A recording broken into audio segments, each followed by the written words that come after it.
Frank Herbert's Dune universe contains a wide array of factions and organizations, each with its own agendas and ambitions, all vying for power within the complex hierarchy of mankind's interstellar imperium. The various adaptations of this epic story have depicted these factions to differing extents. In Denis Villeneuve's recent adaptation, the focus was primarily on the Bene Gesserit, leaving many other elements that flesh out this universe largely in the background. However, one of the factions that received some attention in the films, which apparently had a few additional scenes that were left on the cutting room floor, was the spice smugglers of Arrakis. Recently, actor Tim Blake Nelson commented about his entire part being cut out of Villeneuve's Dune Part 2. What makes Nelson's role particularly intriguing is that the character he was playing was never officially revealed. Even months after the film's premiere, the actor's role is still shrouded in secrecy.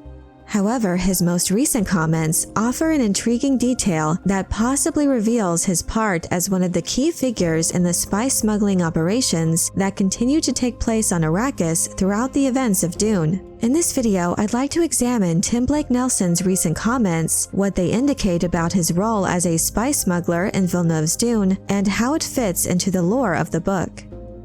Before the film was released, the only information that was known about Nelson's part was that his role was very short, as the actor revealed that his part in the film was basically a cameo because his scenes were so minimal. On a recent appearance on the Inside of You podcast with Michael Rosenbaum, Nelson shed some light on his involvement, hinting that he was set to play a character who appears in the novel that not many suspected. When asked by Rosenbaum about the fact that he was supposed to be in Dune 2, but was ultimately cut due to time constraints, Nelson responded saying, quote, "I love Denis. I had a great time and I hope I get to do something with him again. I would still go over and do the part just for being directed by him and filmed by Greg Fraser and working with Josh Brolin. I would go do it again even knowing that I was cut out of it because I had a great time."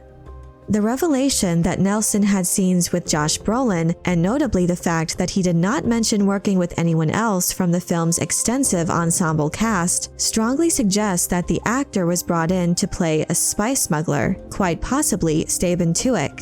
This assumption is based on the context of Josh Brolin's character, Gurney Halleck, who joins the spice smugglers of Arrakis following the fall of House Atreides.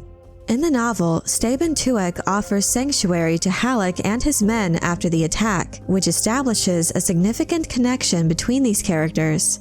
One of the reasons Tim Blake Nelson's role generated so much speculation before the film's release is his reputation for portraying eccentric, memorable characters. Personally, I had hoped Nelson would play a member of the Spacing Guild, but many fans thought he would portray Count Fenring, the husband of Bene Gesserit Lady Margot and a close associate of the Emperor. However, upon hearing Nelson's comments, it immediately made sense that Villeneuve saw him as a good fit for the role of Staban Tuek.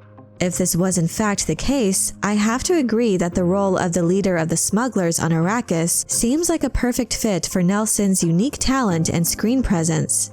The spice smugglers of Arrakis are an often overlooked faction of the Duneverse, though they play a significant part in the complex commercial and political landscape of the Imperium.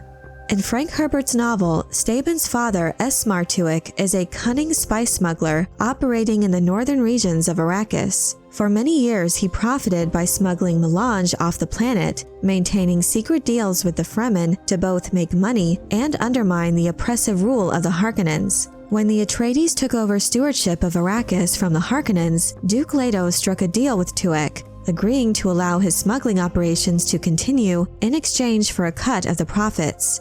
This arrangement helped to build a clandestine alliance. Esmar Tuek's business acumen and strategic thinking made him an influential figure on Arrakis, even earning the Duke's gratitude when his men handed over Harkonnen spies during a formal dinner hosted by the Atreides.